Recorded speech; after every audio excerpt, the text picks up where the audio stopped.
Hey guys, I'm Janet on occasion, and today we're playing the Total War Warhammer II Battle Replay. So, as you can see, I've got the dwarves with me, and I'm against the high elves. So this is unlike a lot of dwarf armies I've brought in the past, to be honest, because I don't usually rely on sort of cheap units like miners and things. So, so I've got miners with blasting charges. I've got 2 of them, and I have 2 regular miners. So, what I quite like about this kind of build, though, is if you bring Thorgrim, who's got some excellent buffs. If we have a quick look at these. So he's got some excellent buffs. So you can see he's got hiking. So he's got a big, you know, buff to charge bonus melee attack, immune to psychology. You know, here he's got the Great Book of Grudges, which is another 9 melee attack. In an aura, you know, obviously he's got stand your ground, which is very useful. So he's just pretty good here. So I like it. That plus 9 melee attack, when you put that on something like a miner who has such awful melee attack, that plus 9 suddenly makes them a lot more useful. So, you know, you get more use out of that with the cheaper units, I find. So having someone like Thorgrim buffing a very cheap front line, I think works really well. I also have the Grumbling Guard to keep everyone fresh. I always bring him. But I've also got some Bugsman's Rangers, which I don't often bring. I have 2 units of them. Yep, there's the other one. So these guys, I quite like them because they trade fairly well against other archers. So that's the plan here. Try and trade with some of the elven archers. But also they're quite good for sort of harassing things in the sky because they regenerate and they have shields. So it means they're not going to take as much damage from enemy archer fire. They can regenerate through some of the damage. So they're pretty good. Also they've got Stalk, so it'll be a bit of a surprise. Also some Slayers in the back guarding my Goblobber. So Goblobber is just very accurate. That's why I brought it, really. So I'll be very good at sort of taking out any elite infantry like Swordmasters or, you know, Phoenix Guard. Though I think Swordmasters will be a more popular pick than Phoenix Guard in this matchup. Also I've got a Thane, so I've got him on this side just so he can use the Tormentor Sword to pin stuff in place, and over here I've got a Runesmith, so he's got all the runes, so he'll be able to use the Rune of Sloth and Ruin. He'll be able to buff a load of people, and those buffs will be very good again for the very cheap front line. So what else is going on? Yes, that's right, I have 3 units of Longbeards. So the Longbeards, just very reliable infantry. So that's the way to do it, I think. So over here you can see there's a Great Eagle, so I've got hair in my mouse. There we go. Yeah, wasn't scrolling properly. There we are. So, Great Eagle. So, nice maneuverable. It's going to be a bit annoying in my back line. Also, he's got a Moon Dragon, so very powerful breath attack. Fairly focused. So, a good sort of in-between of the other 2 dragons. So, it's not massive area, and it's not, you know, heavily damaged focus fire. Somewhere in between. So, be quite good at shooting at lords if they're amongst infantry. He'll get good value out of it, but also very maneuverable and very tanky, very scary. So he's also got White Lines of Trace, just great armor piercing, so, you know, great against dwarves. And the Swordmaster Hoeth, again in the same position, just great anti-infantry, great anti-armor, very vital, but very expensive, which means with these other units he's got, he's not going to have a very big line. So he's also got these 2 archers, just normal ones, not Loathe and Sea Guard, so no shields, so they should get taken out fairly easily. Also, he's got Tyrion. I'm not sure Tyrion's the best choice here. I think if you're going to bring a dragon, probably bring a Lord on a dragon. It'll save you some money, and then you can get some extra units. Also, he's got a Mage of Life, which is a great choice if you've got so many expensive units. You definitely want to be able to heal them up. Make sure you get the most value out of them. Over here as well, he's got some Silver Helms, and in the back, he's also got some Illyrian Reavers and some more Illyrian Reavers, so he'll be able to harass my backline a lot. So let's speed things up and see how it goes. So, straight away, I'm getting some Bugman's Rangers fire on those guys. I'm going to move my Runesmith in here, moving my Longbeards around. So I've used the Rune of Sloth and Ruin. So he's getting some early damage on my miners, but they're very cheap, and the Silver Helms are worth a lot more money than the miners are. So if it means I can catch them out with all these units, I'm pretty happy with that. Breath attack comes down, and I did not spot it in time, so my Bugman's Rangers took a lot of damage. Would have done more if he'd got in that side, but that's, you know, it's easier for me to notice that, so I'd probably avoid it. Over here, Illyrian Reavers are coming in, doing a lot of damage to the miners with blasting charges. So I'm trying to get on them with the Longbeards, and now I really need to get my Slayers down here. Which I think I do move them pretty quickly. There we go. So I'm trying to get them on the Illyrian Reavers, because, yeah, my Bugsman's Rangers and everything is iffy. Here, though, these Swordmaster Hoeth, I didn't bother charging anything into them straight away, because I've still got the Goblobber doing damage to them. And they're just sat out of combat, so I'm going to let them stay out of combat for a while. Here you can see the Thane is fighting Tyrion. Not a good thing for the Thane, but I have used Tormentor Sword. I don't need to pin these guys in place, but I wanted the Swordmaster Hoeth to take as much damage as possible. I wanted their melee attack to go down, so my Grumbling Guard could do as much damage as they could. Because right now, his Swordmasters is his most valuable pieces, you know, in his front line, so I want to do as much damage to them as possible. Because frankly, you know, my Slayers have got the back line covered, you know, I've got my Longbeards here spare. But my Bugman's Rangers are starting to take some damage. The combined fire of both of these archers is really going to hurt. Over on this side, I managed to do a lot of damage to the Eagle, but I couldn't quite pin down this Moondragon, unfortunately. Silverhelms are coming back in, but look at them. They only survived with 12 units from that initial engagement.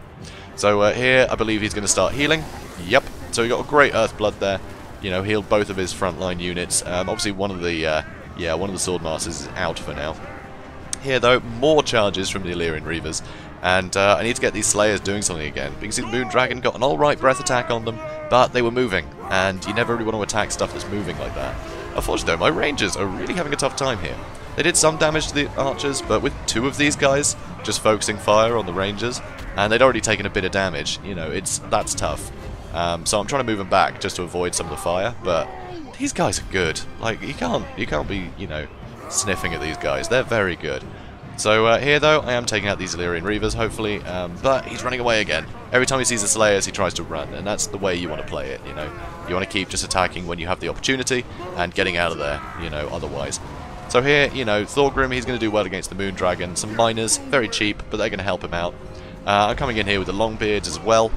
And the Thane, Runesmith, sorry, I'm quite happy for him to be fighting the White Lions at the moment, because I've used the Hammer of Karak on them. So they got less weapon damage and melee attack. So the Runesmith can survive in there for a long time. Unfortunately, my Thane is having a terrible day. But he does have a lot of guys blobbed up around him. These archers, trying to chase the Bugsman's Rangers, ran straight into him. So now this is a great target for my Goblobber. And unfortunately, the Eagle isn't able to wrap up all of these guys in melee. I'm still firing the Goblobber, which is great. Very healthy unit of Longbeards coming in here. Still got my Slayers.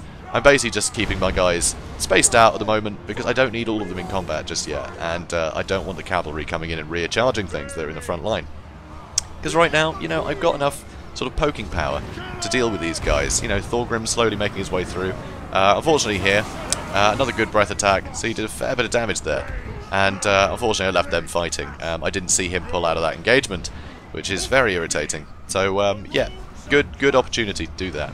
So over here though, amazingly my Thane broke, as did everything the Thane was fighting. So now the Longbeards are going to come in here, wrap up Tyrion. The Grumbling Guard are just fantastic fighters. Just great value all around, to be honest. So they've been fighting Tyrion for a long time, and he is suffering for it. I mean, look at this. He's taking a lot of damage.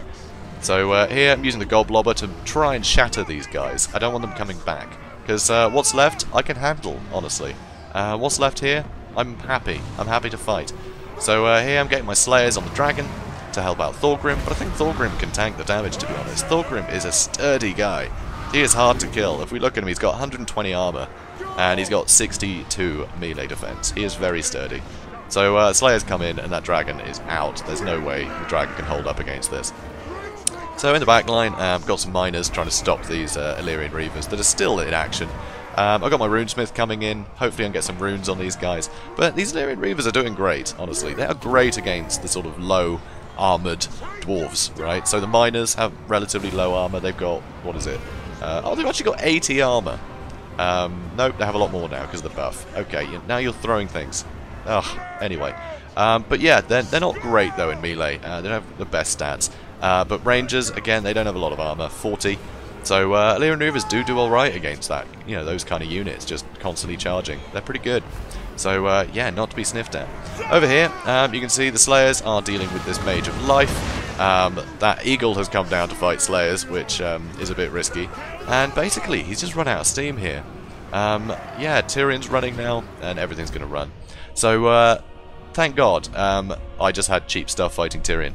Because what happens with the Heart of Avalon is if you go all out trying to snipe him early, he'll just heal with the Heart of Avalon while the rest of his guys are fighting, and you've just wasted a load of resources fighting him the whole match.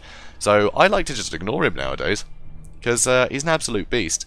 But in this matchup, I don't think it's totally worthwhile, because, you know, he has the Sunfang, which is great, but not really against dwarves so much. The dwarves seem to shrug off a lot of that damage.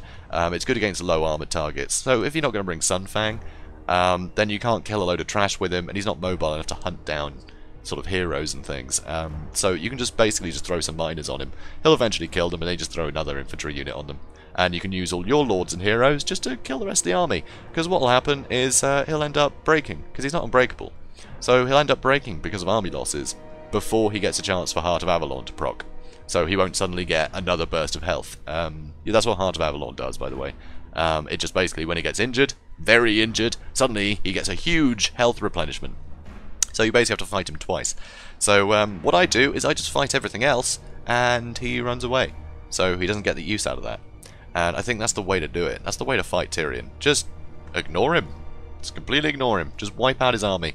Because he's nothing without his army. So that's the way to do it, I think. Obviously, it's a bit of a problem if you're a low armor faction and there's a load of juicy targets for the Sunfang.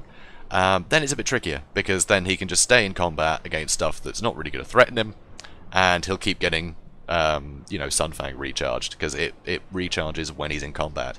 So it just means that he gets more time to use Sunfang over and over and over again. But, you know, if you can crush his army quick enough, it's not so bad. So, yeah, it's quite fun. So anyway, as you can see, Goblobber, I managed to protect it for the whole match, and he got 111 kills. And he also would have got a load of, you know, with those leadership debuffs, he would have also made things run away preemptively. So that's huge. Goblobber, MVP here, but you've got to keep it safe. I think he should have just thrown the dragon at it at one point. Because, you know, he's happy to throw the dragon into melee, but I think if he'd thrown it at the Goblobber while my Slayers were busy chasing Illyrian Reavers, even if he didn't kill a load of the crew or do a load of damage to the crew, a dragon attacks with such ferocity that it's going to destroy an artillery piece, like, every time it charges into the Goblobber. So it means I'm going to run out of catapults. All my crew might be alive, but they've got nothing to use. So that's a great way to deal with it. Or the breath attack. That can also do, you know, pretty well at destroying the artillery pieces and killing a lot of the crew. So, yeah, I think take out the Goblobber as quickly as you can. But you can see here, Grumbling Guard did great. They were fighting, like, Swordmasters for most of it, and Tyrion, and they'd got 43 kills. Fantastic. Just the backup of the Thane, just, you know, what's it called? The Tormentor Sword. You know, just with that melee attack debuff on the enemy, it just means that you can get so much value out of, you know, your other units. I think it's great. So the miners, you know, they held up a bit. They did okay. They were a spanner in the works. They were more stuff for him to deal with. And yeah, I think they worked really well, just having something cheap like that, and then something reliable as the core, you know, a load of Longbeards and the Grumbling Guard. Bugman's Rangers, they got bullied a lot. They didn't really perform very well in this one, to be honest. Thorgrim, yeah, he was busy fighting big stuff the whole time. I just had him chasing big things around. Might have been better just to have him in the front line. You know, hard to tell at this point. Runesmith, just a lot of utility. You know, I think just this sort of three heroes, I think, work really well together. So, you know, I think you always need to bring a Runesmith and you always need to bring a Thane. Just the utility they both bring is just enormous. So, I always like to bring those two heroes. But, you know, depending on the matchup, I'll bring a different lord. So, yeah, guys, if you enjoyed this, please do comment, like, and subscribe, and I will see you in the next one. Have a good day, guys.